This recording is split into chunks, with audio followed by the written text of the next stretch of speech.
Wow, what a treat this is. My dearest of friends, he's a no question centerpiece, lifelong friend, Kevin Weeks. He's had me on his Instagram Live on multiple occasions. Now, my dear friend, I welcome you to Digging In. And with an authentic, what you see is what you get kind of guy like you, I have to ask, just like I asked our dear friend Rod Brind'Amour, what does digging in mean to Kevin Weeks? Well, first of all, thanks for the warm intro, man. Thank you so much, buddy. We feel the same way about you.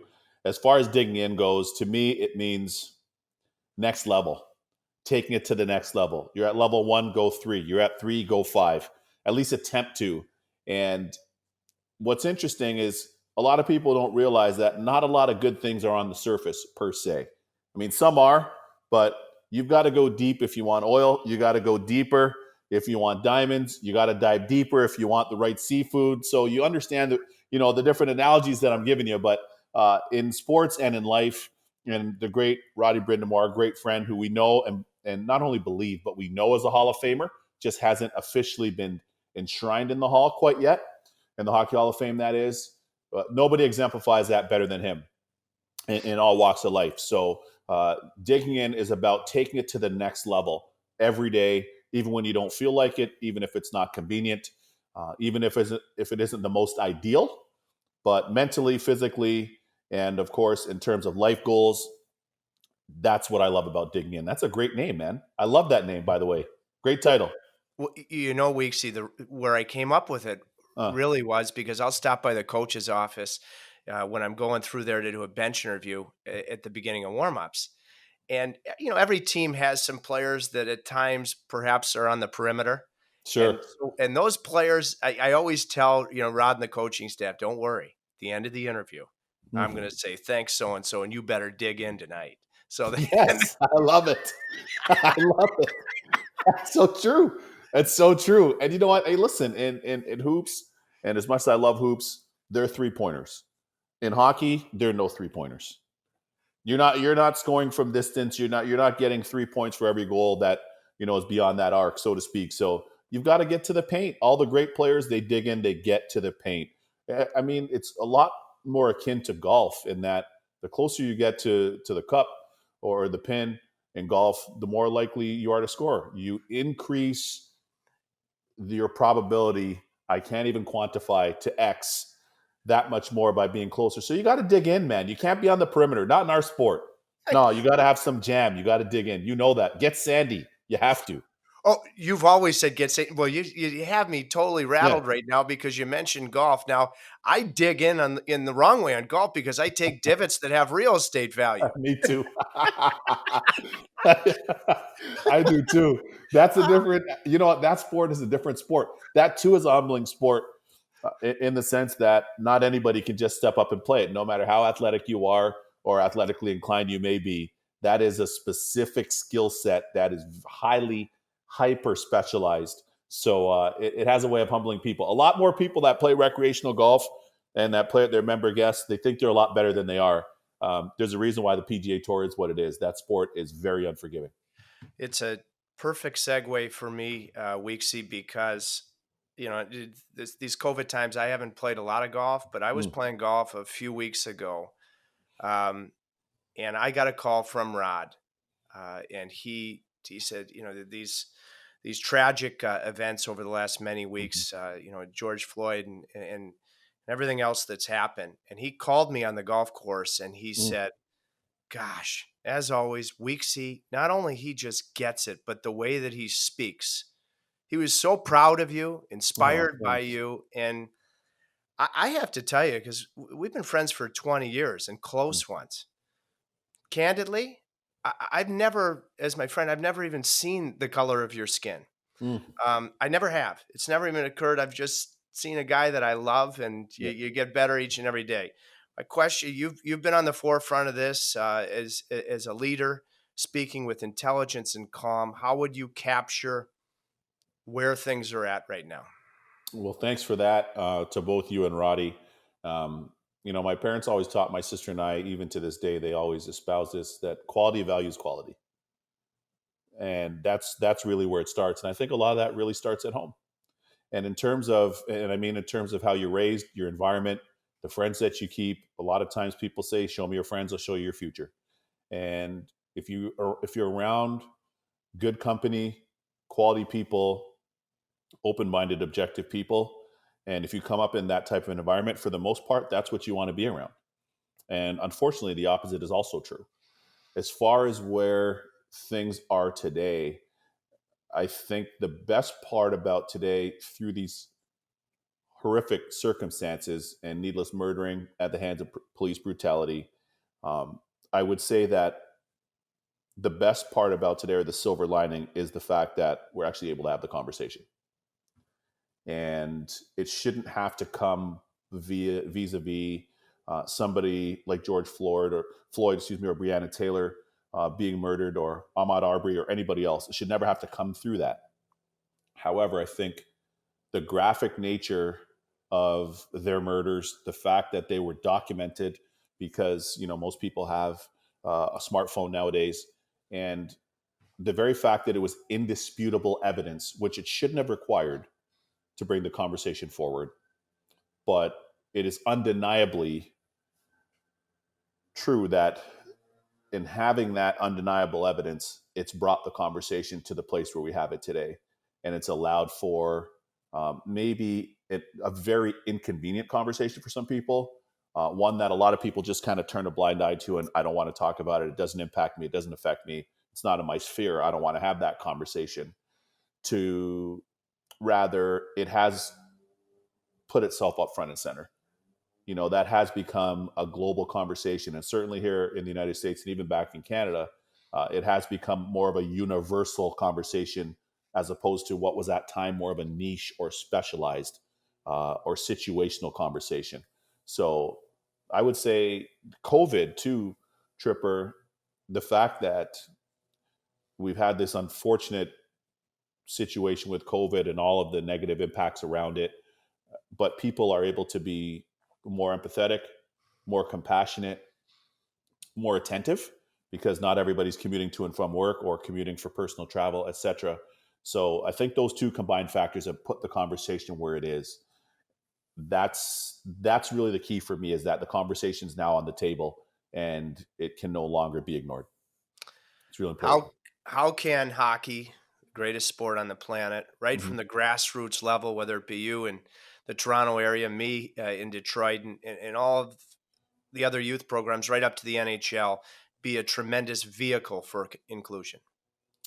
Well, I think a great question. I'd say that if at the very heart of life, but specific to sports and hockey more so than most, if not all sports, comes down to people, and it comes down to family as well. So you're not getting to the rink as a 9-year old on your own. I've seen players and some buddies that I have from back home that may have been financially disadvantaged, that had to take public transit back in Toronto to get to the rink sometimes, or a combination of public transit plus maybe a friend or a family member plus maybe a teammate's parents bringing them to the rink. But even in that, at the heart of that, it still comes down to people and family. So that's really where it begins for me. And I'm glad you mentioned the grassroots. So be it there in Michigan, you guys have produced so many great players and people that have come through Michigan, that are proud Michiganders, or that have played youth hockey there for a stretch or their entire youth hockey career. Be it Little Caesars, be it Honey Bake now, Art Van back in the day, Michigan Travelers, as you know, GPD back in the day, for those of us in and around our age bracket. um, but if you think back to that, and I think back to that, all of those, there's so many different instances, be it tournaments, regular season games, exhibition games, where at the heart of it were people. There were us playing and our siblings around, and our moms and dads and grandmas and grandpas there just cheering us on. And those are some of the best memories we have. So starting there at that level specifically, we have to make it so that every arena, whether it's Taylor, whether it's Fraser back there, whether it's Troy, all those in Michigan, of course, whether it's Chesswood Arena back home in Toronto, St. Mike's Arena, whatever the rink may be, here in Jersey, Hackensack, you name it, every rink needs to be safe for every single person that goes into that rink. What I mean by that is across the board, whether you're Persian American, whether you're Asian American, white American, Black African American, Latino American, Asian American, Indian American, straight, um, trans, it doesn't really matter. Whatever your denomination, everybody should be allowed to walk into the rink and feel good and not feel ashamed because, well, we're from Traverse City, well, we're financially disadvantaged because we live off of Jefferson, or I don't know, we whatever your circumstance may be, everybody should be allowed to feel at ease and proud of who they are and what they are. And with that comes a zero tolerance policy of any needless epithet. Believe me, there's a lot of different curse words. There's a lot of different ways you can talk smack. There's a lot of different ways you can chirp an opposing player or whatever the case may be, or a teammate. There's so many things you could say. You could swear in different ways. There's different things you can say. But somebody's origin, their culture, their religion, their cultural background, whatever the case may be, their color, their sexual orientation, all those things have to be off limits at the grassroots level in every rink. And for anybody that's a perpetrator, any knucklehead, any parent that acts like a buffoon, any opposing coach, we'll get to the players in a second, but just starting with them and administrators from the adults, at least by way of their birth certificate, you're gone. You're gone for the year. Mm-hmm. And whether that means you can't drive your daughter Chloe to the rink, that's on you. Whether it means you can't show up and you can't bring the water bottles and be on the end of the bench, that's on you. So we start there with the parents or the adults in the rink. They should be leading the example. So I think the punishment should be most harsh for them. And then I say from the player standpoint, whether it's, say by the time you're 8, say if you're 8 to midgets, 8 to 16, you'll get a 20-game suspension minimum. If you're playing 44 regular season games, 20 of them you're gone for your first infraction. Second one, then it's the balance of the season. Third one, then you're gone, I don't know, maybe for a season and a half. And I believe that not to be hardcore or what people are going to say, but I believe it to be the best hardcore deterrent to keep everybody in line and keep everybody accountable. And for any refs too, I'll say this too, and I'll hand it back to you. Any refs that play because I've seen this before where they're like, what do you mean? And they're skating around. They're like, I didn't hear anything. Any refs that are complicit in that, they too will be suspended the way the parent or the adult in the arena would be as well. So I think that's where it starts. Well, you just with all of that tremendous content substance, Weekesy, you make me think of the acronym for the word fear. FEAR.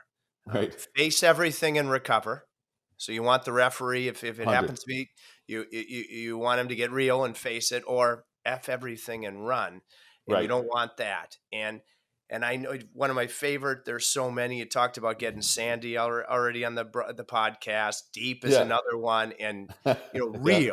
because Yeah. you are real and you talk about getting real. I want to just follow up on this ultra supremely important topic. And I read a quote that you had a couple of weeks ago that you said that the amount of racism that you encountered, actually, it got worse the higher rankings that you reached in hockey moving towards the National Hockey League. I remember when the incident with the banana peel happened in Montreal, because I was your color commentator at the time. It broke my heart.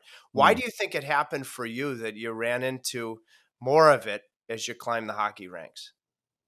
It's interestingly, so if we go back to grassroots, right? Like growing up at home, back home, I would say in Toronto, because we live here in New Jersey and New York City. I would say growing up, what was interesting was I played for the Toronto Red Wings, which at the time were the most culturally diverse youth hockey team that I'd seen. Not to say that others weren't. Wexford had it to some extent. Don Mills Flyers had it to some extent. Toronto Young Nats didn't hardly have it at all. Toronto Marlies at the time definitely didn't have it at all. A couple of the Mississauga teams, quasi, but we were like we were that in terms of representation across the board. And with that, because of that, and our late owner and founder, the late great Jack Harper, Mr. Harper, and his wife Carmen Harper, in our rink, I mentioned Chesswood earlier. We would have from novice to midget every different background. So if you looked at any of the team programs, you'd see every different last name: Greek, Portuguese, British, like English, Scottish, Irish, white Canadian, French Canadian. You get the whole thing. So that was our environment.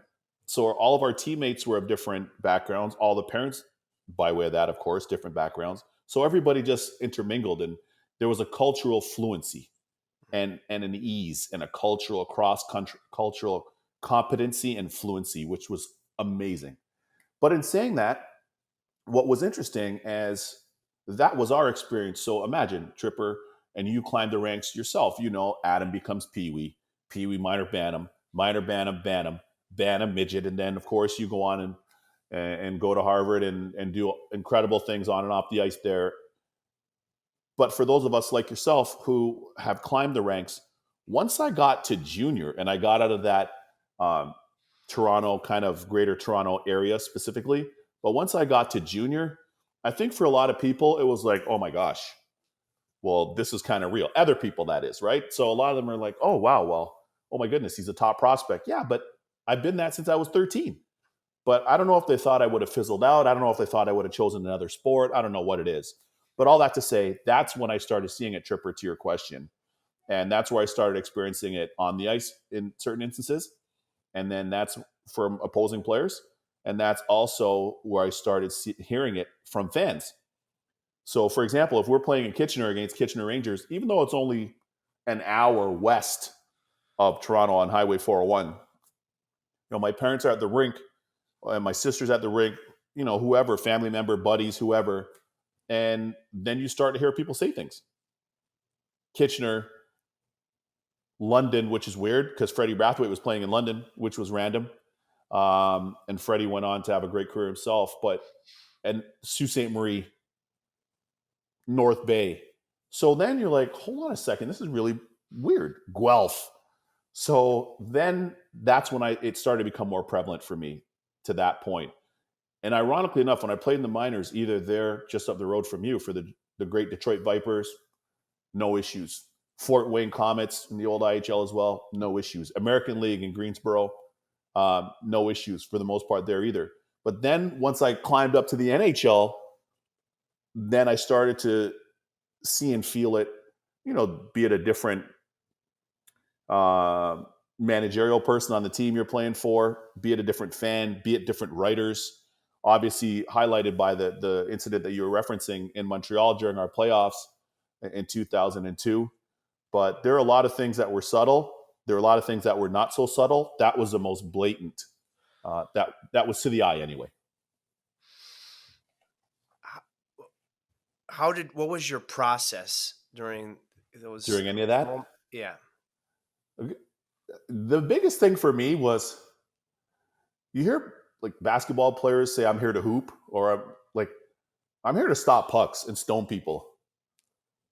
like that's really it. I'm here to stop pucks, stone people, and let's try and win games. Let's try and win the Stanley Cup.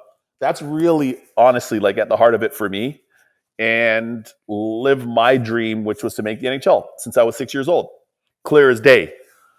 So for that, I wasn't going to allow any knucklehead to take me off that path. And by the way, that's for people that didn't look like me or the same color, as well as sometimes people that did look like me or the same color who'd be like, why are you playing hockey? It's a white man game. Like, why would you play that? Like, why are you playing? Like, even when I was growing up, like, we had different family members that would ask my parents, like, why do you have Kevin in that? Like, why is he playing that? Like, why? And buddies of mine that I went to school with, like, why don't you just keep running track? Just keep playing basketball. Do whatever. Like, why are you playing that? And then same thing. But then all of a sudden I get to the NHL, then it's like, oh, we knew you were going to make it, man. We knew you were going to get there. We're so happy for you, man. We're so proud. And I'm like, what? So across the color spectrum, there were knuckleheads across the color spectrum, which is really weird. But all of that to say, man, I was very fortunate. I am very fortunate in that I've had great people around me, a great support system, starting at home with my mom and dad, and you know, um, and some great relationships that I've had along the way, right up to present time with my girlfriend. She was awesome. Her family's great, and it's a lot of late night phone calls too. It's a lot of late night phone calls after games, after the plane lands, before the plane takes off, all those different types of things. So I'm very fortunate in that I have a great support system and people that will love me and nurture me when they need to. And the rare occasion, if they have to shoot me straight, they'll do that too. So I'm very lucky that way, as are you, of course. Eh, Well, our inner circle of friends, including each other, seems to be really the same. Yeah. Um, and it is family first. I've been lucky enough to meet and get to know your family through the Hmm. years. As my dad, God rest his soul, was one Hmm. of your biggest fans, Vice um, versa, man. dating back to the Uh, the, the great restaurant, the House of Chan in yeah. Toronto. Absolutely, man. Absolutely. Yeah. Speak Absolutely, man. Uh-huh. and speak. So good.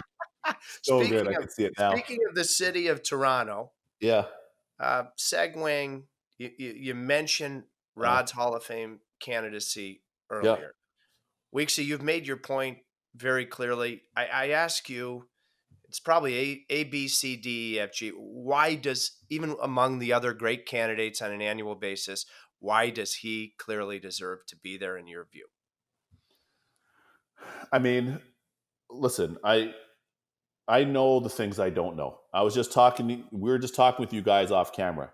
I know I don't know how to navigate a mountain properly. I know that. I know I can't fly an F-22 Raptor jet for the US Air Force. As much as I love those men and women and what they do, and I'm grateful for what they do and who they are. I know that I can't lend my expertise to that craft per se.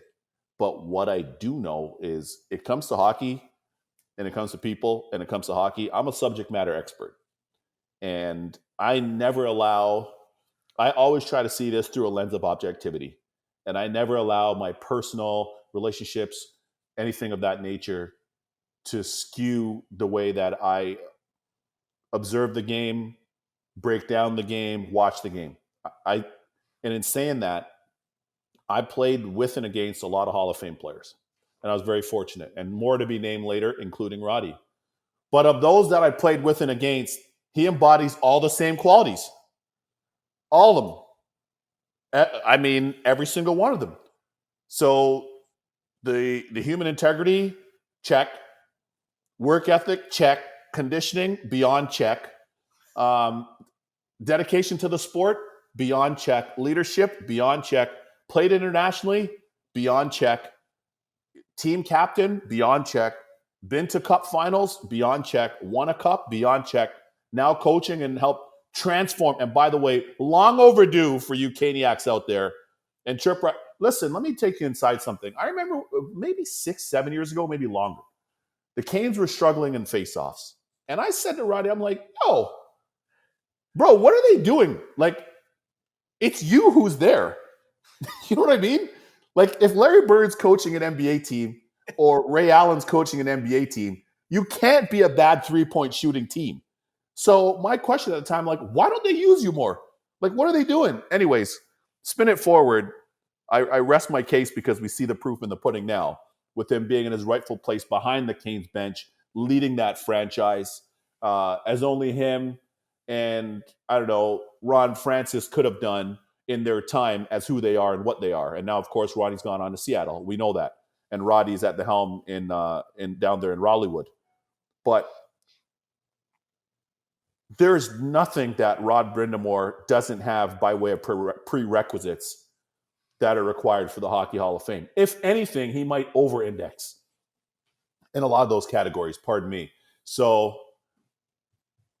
it brings me to this: he's a surefire Hall of Famer, just the same way Dino Ciccarelli is, Dave Andrechuk, Marty Brodeur, who I played with. I mean, all these guys are guys I played with. Mark Messier. I mean, I can go up and down the list. Marty St. Louis last year. There's so many of them that I played with, as I mentioned, and against. And Roddy's definitely in that ilk. of player and person. But here's the one thing that I'm going to come back to, and I mentioned this earlier. This is part of the problem. And when you talk about the race issue and or player issue and or for Canes fans down there, geographical issue, a lot of times people won't give something it or their due because it's not what they want it to be. So if you recall, Tripper, when we went to the Cup final in '02, how many times were people, oh, we can't believe it. We can't, Raleigh, North Carolina, like, what are we doing? You remember? Because it's what they didn't want it to be. And then they go back and win the Stanley Cup with a lot of the same core and some other great pieces that they added. And then people were saying, even on TV broadcasts, I'm like, are you real? Like, who says that? But my point in that is a lot of times people will evaluate and they'll only give credence to based on their subjective viewpoint. And I think that's part of the problem with Roddy is he was such a great all-around versatile player that did everything across the board to whereby to this point people are like, oh yeah, well, he's like a Swiss watch. Well, yeah, that's why they're called Swiss watches. That's the whole point. So I think that level of consistency and greatness and predictability led to some people maybe to think, well, he's not the most explosive, or he wasn't the most. He's got how many points, Tripper? Well, North of 1,300 something points. yeah, it's. I just remember the night Like when what are he. we? Like, come on, come It's a on. come on. I'll tell you what. I'm just blown. You're delivering the goods on this podcast. I mean, What?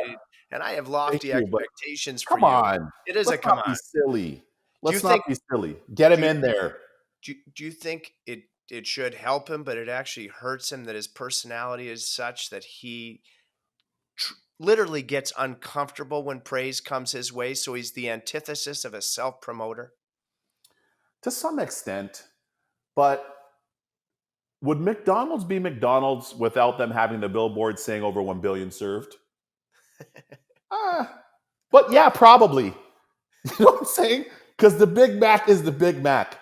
Like the fries are the fries. Like what are the hot fudge sundae with nuts and extra fudge? It is what it is. Like what are we gonna say? Well, they're a smallish Illinois-based startup that really kind of specializes in fat. No, they're McDonald's. Like what are you gonna do? So whoever it is, I do understand the nature of your question because we are in an era where there has to be a level of marketing that goes around things, right? Because there's so much noise out there. And to amplify your goods, your service, your product, your team, whatever, you have to be a part of the conversation because people have so much access to information.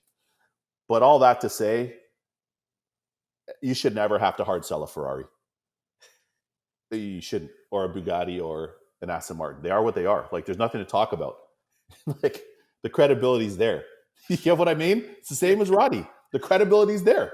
Like, what are we doing? That shouldn't require a hard sell. So it's my hope that the committee of the hall gets it right, which I believe they will, objectively speaking, and he'll have his rightful place down at Yonge and Front Street, where the Hockey Hall of Fame intersects and where that reigns. Love to see him in there, and I'm sure he'll get in there at some point.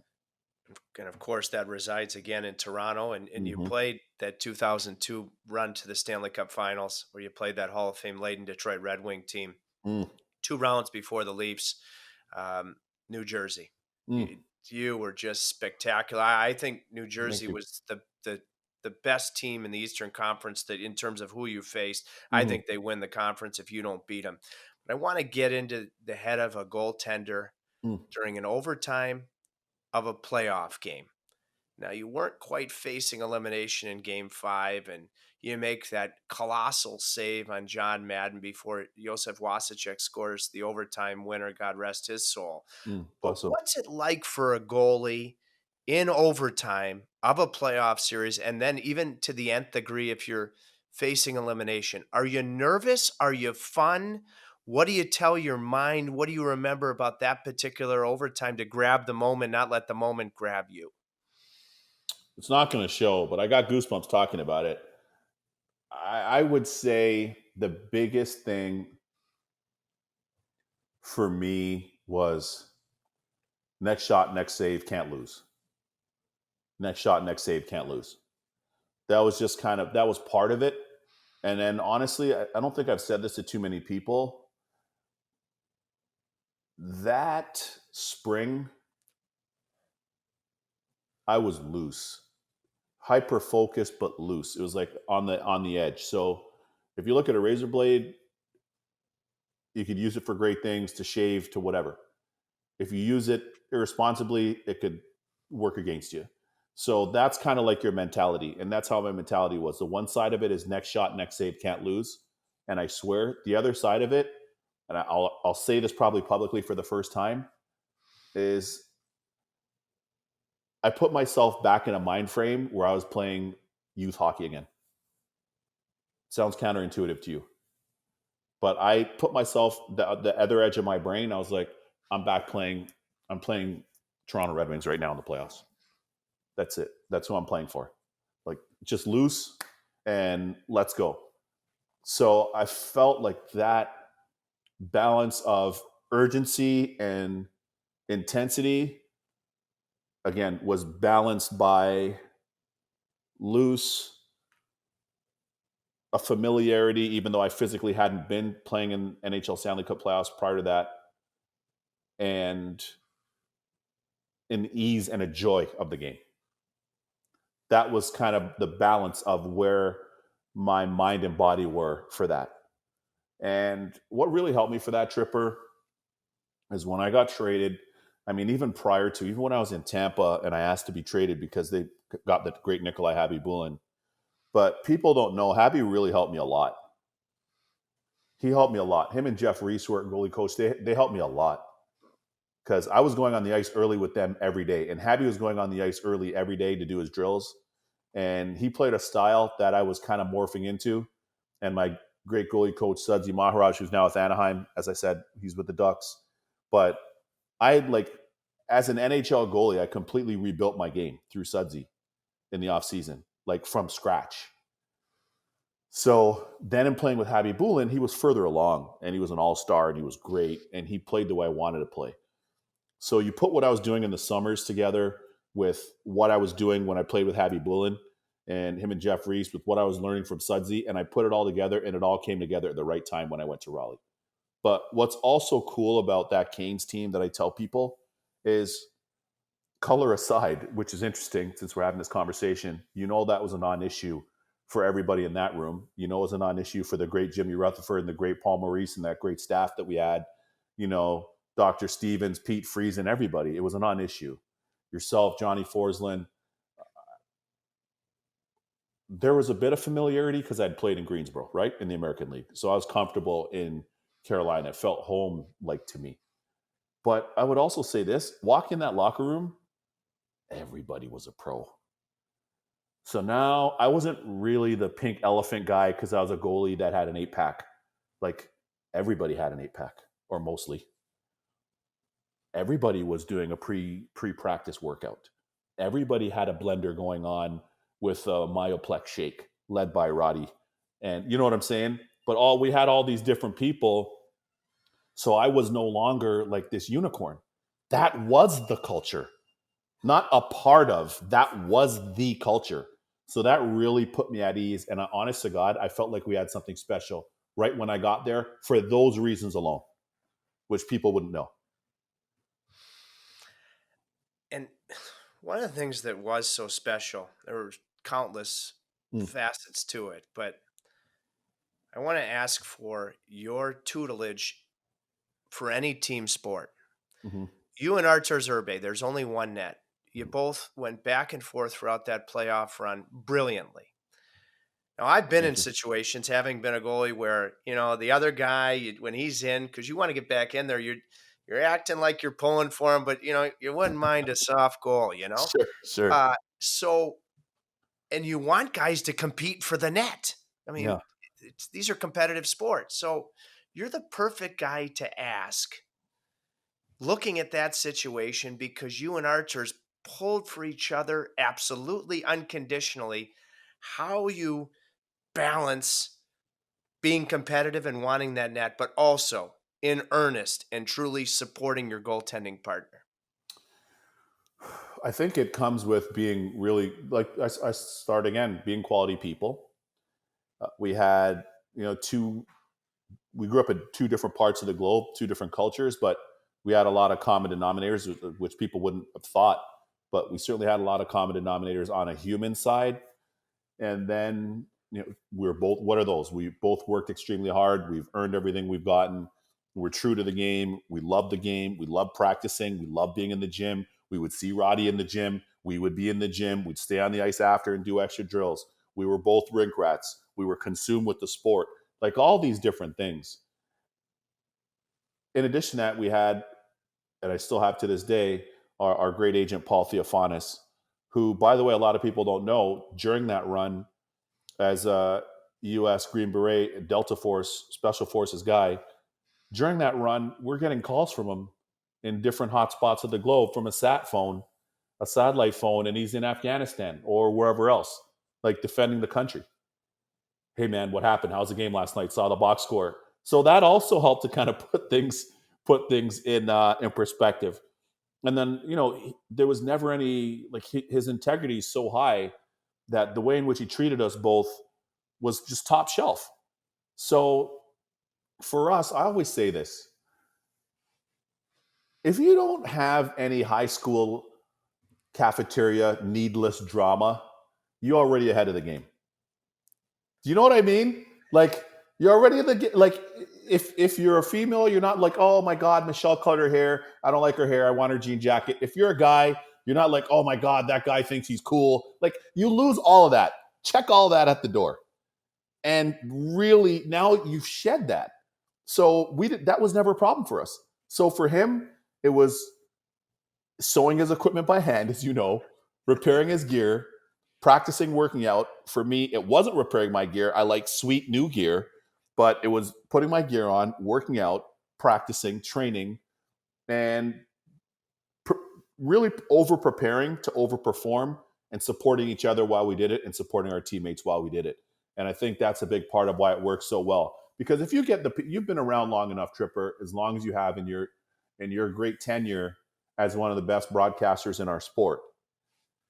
When you leave the needless, I say this respectfully, when you leave the needless stupidity out of the equation, you're already ahead of the game. And that was a big part of it for us. And I think that was a big part of it for our team success too, by the way. That's why we had so much interchangeability. It didn't only have to be Roddy. It didn't only have to be Ronnie. It didn't only have to be Hetty. Like Nicholas Wallin, big plays. I'm getting goosebumps talking about it. Yaroslav Svoboda, big plays. The late Joel Vasicek, big plays. Sean Hill, Glennie Wesley. Like, there was just that interchangeability where we didn't care who. We weren't stuck on the who, again, to idealize things or be too subjective. We just wanted it to be one of us. And, we didn't care if it was you, me, or whoever. And that was a big part of our success there. And I'm sure that was a huge part, although I wasn't physically there. I'm sure that was a big part of their cup winning team as well. And you catapult yourself after that year to being a number one goaltender. You've been a number one, you've been a backup, you've been in a platoon system. If an NHL goaltender, college goalie, junior goalie, calls you and says, Kevin, I'm about to try to make the attempt going from being a backup to a number one. Because in golf terms, it's a long walk from the driving range to the first tee. Sure. Mentally and physically. And you're a guy that when he was breaking into the league, I don't know how many people know the extent to the mentoring impact you had on a young Henrik Lundqvist in New York. Mm-hmm. So what would you say to that guy mentally and physically if he's looking to make that long, and it's a tough, underrated walk from backup to starting goaltender? No stone unturned. None. No stone unturned. Get right with your gear, because those are the tools of your trade. Whether it's your mask, your skates, your glove, your sticks, your curve of your stick, the lie of your stick, the pattern, all that. Your pads, your strapping, what type of glove you use. Don't use something because it looks cool. Don't use something because you saw, I don't know, Ed Belfour wearing it, or Patrick Waugh wearing it, or Marty wearing it, or Grant Fuhr wearing it. Wear what works for you. Get the tools of your trade right. No stone unturned. Your skate sharpening, no stone unturned. Be open to learning, be open to change, be open to feedback that's going to help you get better. Um, Over prepare to over deliver and over perform all day, every day. Never act like you've got there. Always be that hungry. Always maintain that quest that you have, and believe in yourself. Affirm to yourself what you are. If I'm a number one or you aspire to be one, say it. I aspire to be a number one goalie. Affirm that to yourself. Have it on a post-it note. Nowadays you could have it on your phone. You could see it when you wake up. Affirm it to yourself. All those different things. Your physical conditioning, treat that the exact same way. Don't say I'm a goalie, I'm not a gym guy. I hate that. I hate when I hear goalies say that. And I hate when I hear people say that, oh, you don't have to work out, you're a goalie. What? That couldn't be the furthest thing from the truth.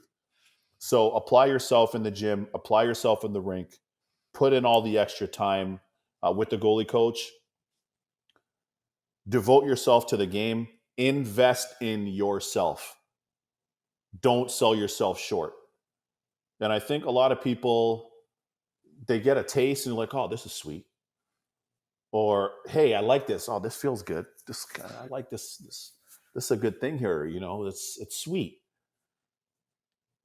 I can share again with people like Rod Brind'Amour, as I mentioned earlier, Marty St. Louis, the same Henrik Lundqvist you're talking about, Brodeur, Jordan, as you see during The Last Dance, which is my ultimate bar, Tiger, all these different people.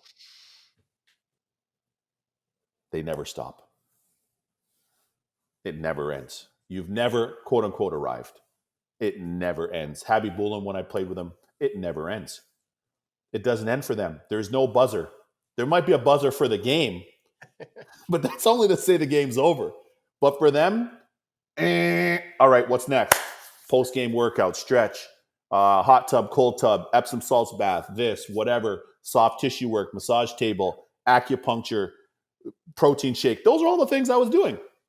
And those are all the things that all of those people do. So, the best part about it, Tripper, is success leaves clues. And now we're in an era where you and I are talking on this great platform on your show. You're kind enough to have me on. Look at the way we're able to do this by way of technology. So there's no lack of information. You don't have to go through Encyclopedia Britannica. You know what I'm saying? Like, it's at your fingertip. So use that to your advantage for a lot of the young players and people in general of all ages. Always be a student, man. Always be a student. Want to deliver, want to perform, but always be a student. Those are some of my pearls of wisdom that I can share on that. Boy, you have me thinking right back to the top of the podcast that the great ones, you say they never stop. They just continue to dig in Totally. deeper and deeper. They just dig in. 100%. 100%. Listen, you're doing okay. You and Johnny, pardon me, individually and collectively, you're both great at your craft, and you've been doing what you are currently doing for so long, and you are experts at what you guys do. But I got news for you. This is 12/20 something that we're recording this here, Friday, June 26th. There's no NHL games being played. And we're both here doing it. Do you understand what I mean? And you're kind enough to have me on as a guest, but we're doing it. There's no games going on, but we're doing it. And that just goes to further exemplify the hunger for the craft. Do you get what I mean? So it's never really over. Your hours of operation are your hours of operation by convention. But beyond that, there's a lot more. And that's why you are who you are, man. Well, Right? there are It's true.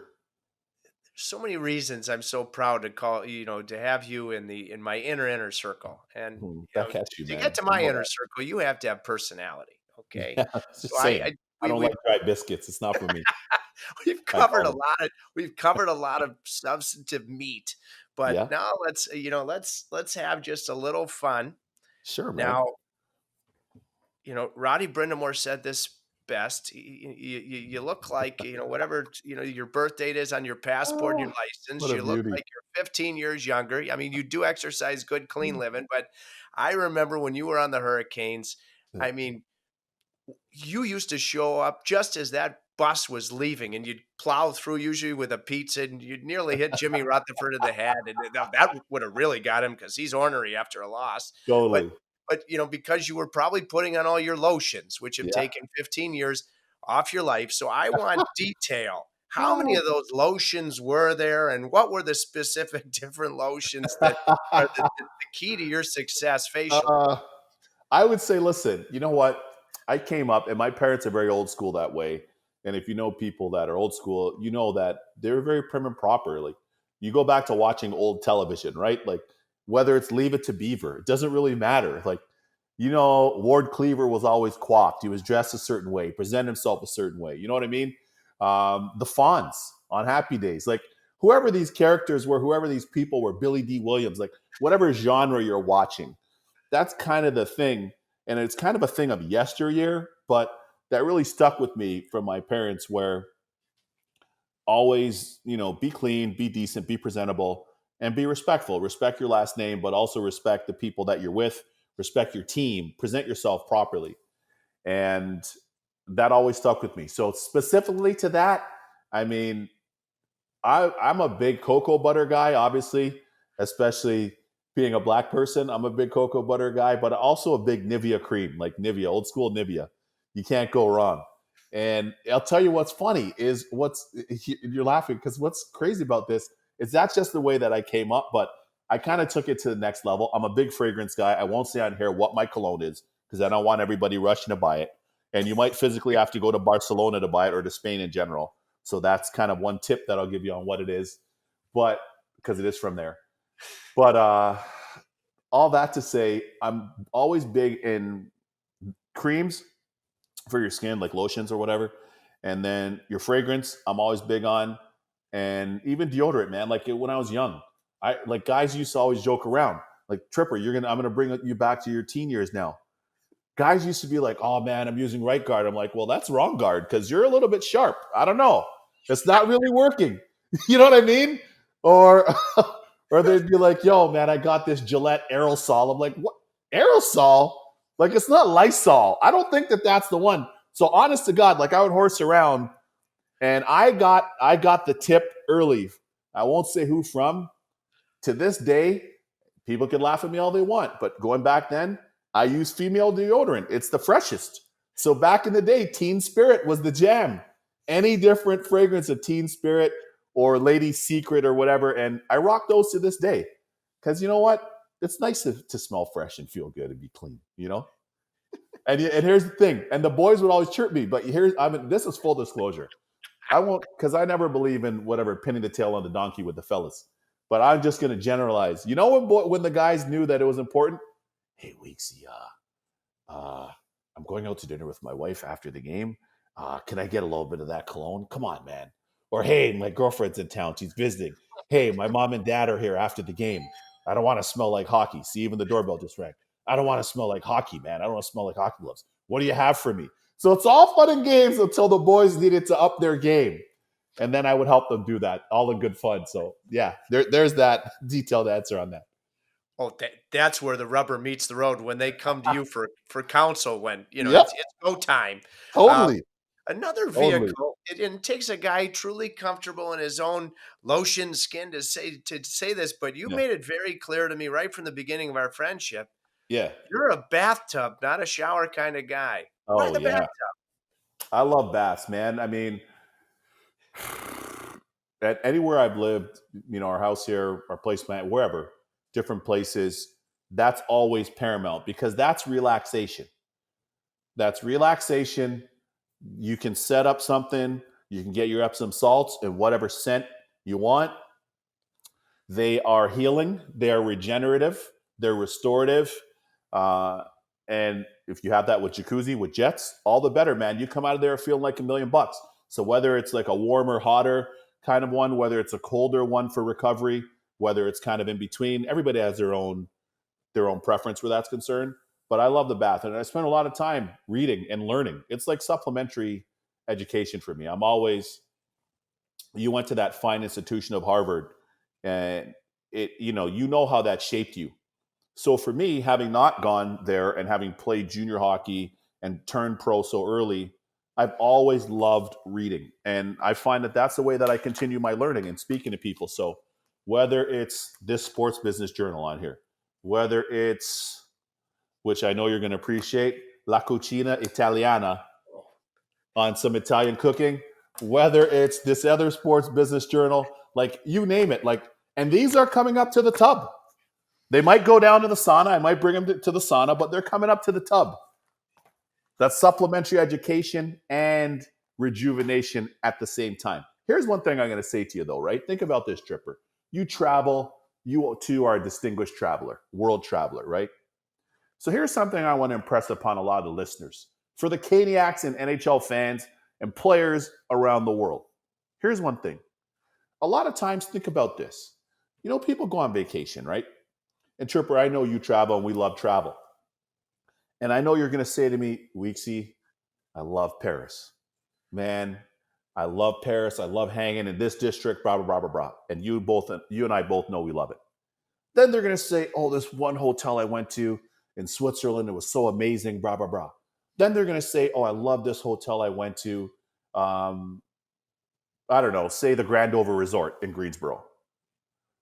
You don't live in a hotel. You go visit them. You live at home. So why only enjoy the amenities that you have in a hotel or a vacation and that specific time when you can enjoy them 365 days a year in your own crib? It doesn't matter where you live. Always love where you live. I think that's really important. And set yourself up to have a lot of those things that you enjoy so much on vacation in your everyday life. I think that's important. Really do. You and I, our chemistry, we're like two old gloves because you're Right? taking me right where I want to go next before we end. You and I could go on forever, but you just showed me some of your bathtub riveting reading is the Cucina Italiano. Okay, you've heard the line before. There are two kinds of people: Italians and those that want to be Italian. Right. If you and I and Yeah. guys of our caliber, will continue Yeah. to make good decisions in life. But let's just say hypothetically, okay, Sure. you're you and I both love food. We're Yes. we're across cells from each other. We're both headed to the electric chair, so we get our last meal. Okay, you had to pick it. What is from start to finish your last meal? Oh, I love that question.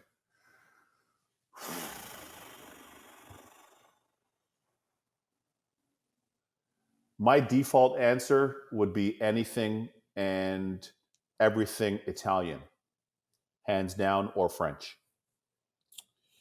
But I'm going to throw a curveball at you right now because I know that we both also know this spot. And I know that some of the NHL listeners that are tuning in know this spot. And this is walking excellence. And I'm going to tell you this, so I want to tee it up properly. For La Tabernaccia in Rome, for the Cliff back in Barbados. These are some of my favorite restaurants. For Lulu in Paris, over by the Louvre. For I'm forgetting the name of the spot in Lugano, Switzerland. I'm gonna go around. Like these are different places. A lot of the spots here in New York. You know where I come back to, Tripper, for that last meal?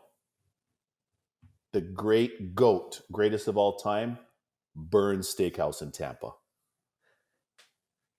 And I'm going to walk you through what it's going to look like. It will start Please with, do. I'm salivating. yes, I've been going to Burns since I came in the league. Overall, it is the Disney of food in that experience, like when you go to a Disney park. The celebration of greatness and attention to detail starts with the greatest server that I've had on the planet, my man Devore, who still works there and still works the floor. And it will be a bowl of their lobster bisque because it's so divine and decadent and velvety. So a bowl of their lobster bisque, 4 of the cheese toast, a bowl of their handmade Caesar salad, and they make the dressing by hand, and they do the whole salad by hand right in front of you, but the dressing literally from scratch. A bowl of the Caesar, and then la pièce de résistance, the piece of resistance, is a Chateaubriand steak prepared medium plus with Cajun seasonings and a bottle of Montalcino di Brunello from Italy, a red, and then go up to the Henry Waugh dessert floor, or of course this would be flown in for us because it would be our last supper, and their hazelnut ice cream with homemade hot fudge. And that's the jam. That's it from tip through tail, from nose to tail. That's the jam right there. And I know that's a curveball. You weren't expecting that one. But as I told you, I'm very objective, and greatness is greatness. And Burns Steakhouse, to me, overall, gets my nod for the best in the world. Another one of your phrases, Tripper, just let that marinate. I'm Yes. letting that marinate. And what I started thinking about, if we weren't in our jail cells, we could allow visitors for this epic last meal. yes. I'm Yes. thinking about Roddy because Oh, when you that'd go be to dinner with amazing. no, Because he would, you go to dinner with Brind'Amour, first of all, it's like clockwork when he played or now as a coach. It's six yeah. o'clock in the lobby, and Yep. as soon as you sit down there, let's say the coaches want to have a drink, just to nestle in. Okay, Yep. Roddy, if you're not ordering within 3 minutes, three is on the high side. Okay, so this feast at Burns, okay, yeah. from start to finish, because the Yeah. lobster fish seems like it was 20 minutes ago just talking about it. I Totally. would just love to see the eyes popping out of Oh, for Rod's sure. because he is one that is not used to, Yeah. and he does not prefer these long meals. But I like Exactly. to think for us, he'd just suck it up and dig in. He totally would. He totally would. Because that would be what's required. And we know he does what's required at a bare minimum and then some. Yeah, no, I would love to be able to share that with him. Again, just to, I can't say enough great things about him. And, Tripper, when you talk about anything's on a good day to a challenging day to some of the days that we're experiencing now to navigating through COVID to race relations to the amazing David Ayers story, you get to see the consistent greatness. Forget the coach part, but in the human part, as I always say, he gets human 101 right all the time. He does. And that David Ayers story, I mean, how he's been able to help shape Dougie Hamilton as a player, his relationship with Justin Williams. Those Tripper, these things are important and for the listeners because, as I said before, when you leave needless stupidity out of the equation, that's one major hurdle that you don't have to climb. And it's already hard enough. The margins to win in sport are already as fine as they are, as you know. And when you get the people part right, now you've already shed 30 pounds off your back, and you've already shed maybe 3 miles of a journey that's already a long journey just by getting the people part right. And he does that, man. And not everybody does that. There's an art to that. And I played for different people. I played with different people that don't do that. And, I just had a great conversation with the Hall of Famer that is Lou Lamoriello the other day. We had an awesome conversation. He gets it right. For a lot of you Caniacs, Paul Maurice was kind enough to call me last week. We had an awesome conversation. He was such a great coach. He does an outstanding job at Winnipeg, as you know, especially with their team, which was decimated by changes, ravaged on their back end by changes led by the great Dustin Byfuglien, who wasn't even there this year. They're still had an outstanding season with your Michigander and net, Connor Hellebuyck. But the point that I'm making in that is that those are the types of people that get the people part right more often than not. Not perfect, but more often than not. And that's a big part of their longevity and a big part of their success. And it's a part of success that, especially in sports, but specifically in hockey, that a lot of people don't talk about. So I'm glad that you gave us the breadth to be able to have this incredible conversation, but especially around the people part. That's so important, man. And, for a lot of the Caniacs that are down there, that's a big part of why the Canes have been such a successful franchise for as long as they have. Because a lot of it has been rooted in great people, from Doris Barksdale to Jimmy to Roddy to yourself to Johnny to people working in arena operations to different players over the years, Cam Ward. There's so many different people I can mention. But at the heart of that success, and I said this from the outset, is people. And that's something that should be taken into consideration as you go forward. That's a big part of it, man. Uh, in reference, Doris Barksdale, longtime sports psychologist behind Mm-hmm. the scenes for the Hurricanes. God rest her soul. Mm-hmm. She provided strength and hope to countless Hurricanes on and Mm-hmm. off the ice. So I'm glad that you mentioned Doris. Mm-hmm. Weeksy, there's so many, not so many, but there are a few different ways to define a great friendship, truly one of the great ones. And one of them is when you've known someone 20 years and you spend an hour and change with them like we just have, and you learn new things. Mm-hmm. Rod came up a bunch. Um, you and he share the ability to deliver a message with eloquence and then somehow achieve both passion and calm simultaneously. Mm-hmm. You both Thank you. have that, and that's a rare ability. I love you. I can't Love you, thank bro. you enough for digging in with me. Thanks for Um, having me on. And I can't wait to make Brind'Amour. As soon as things get back to some level of normalcy, I'll see you at Burns, and Yeah, we I'm definitely buying will. for that 9-inning ball game of our pre-electric chair meal, and we're going to make RB sit Oh, through the whole damn thing. totally. And you know what? We can get him some push-up bars or whatever he needs, because Yeah, he right might at the need side of the something. table. He can Absolutely. Just put him right beside the table. You can do some dips or whatever he needs to do. It's all he can love. go over to the wall and do a wall sit. Come on back. Totally. Oh, I love you. Oh, I hope you have a love you great too, day, man. Yeah, and you as well. my life is so much better with you in it. Back at you, man. My parents, I told you, quality values quality. And thanks to all the listeners, man. Thanks to all the NHL fans, all the Caniacs. I know it's not going to only be Caniacs, but thanks to all of you. And I would echo, just continue to um, be present, listen, be objective, be supportive, be helpful to everybody. Certainly for us in the Black community right now and every day, but to your fellow person, your fellow family member, your fellow community member, neighbor, whatever the case may be. I always say, man, this great country, and I know we're going to have people listening back in Canada and around the world, but specific to North America, people come here or want to be here for numerous reasons. And specific to the United States of America, we have to live up to our first name. It's united, not divided. We have to stick by that as we continue to go forward and continue to embody that to the best of our abilities. Let's all dig in and do it together. And thank you for laying out the most important steps of how to achieve that. Something that is realistic and infinitely more important than the greatest sport in the world that we get to cover on a daily basis. Weeksy, thanks for digging in. Love you, man. Thanks so much. Appreciate you having me, buddy. A reminder, you can rate and review the podcast and share with your friends, and follow us on Instagram and Twitter at Dig In Trip. Kevin Weeks, he dug in right to the center of the earth. He got deep.